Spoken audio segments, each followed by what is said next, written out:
അപ്പോൾ next viral item അതന്നെ നമ്മുടെ ചോറിൻ്റെ കൂടെ ഒരു കറി മാത്രം മതി എന്നുള്ള ഐറ്റം തന്നെ കേട്ടോ.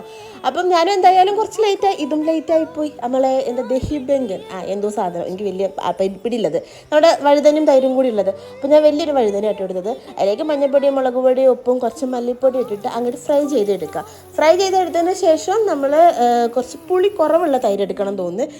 ഇൻ്റെത് കുറച്ച് പുളി കൂടിപ്പോയിട്ടും എന്തായാലും അതിലേക്ക് പുളിയിലേക്കല്ല തൈരിലേക്ക് കുറച്ച് ഉപ്പിട്ടിട്ട് നമ്മൾ ഫ്രൈ ചെയ്ത് വെച്ചാൽ വഴുതന ഇട്ട് മിക്സ് ചെയ്യുക. പിന്നെ കുറച്ച് വെളിച്ചെണ്ണ അതിലേക്ക് കടുകും ജീരകവും മുളക് പൊടിയും ഒരു കരിവേപ്പില ഇട്ടിട്ട് താളിച്ച് അതിൻ്റെ മുകളിലേക്ക് അങ്ങോട്ട് പാർന്ന് കൊടുത്താൽ ഇത് മാത്രം മതി ചോറിന് എന്നൊക്കെ പറയുന്നുണ്ട് പല വീഡിയോസിലും.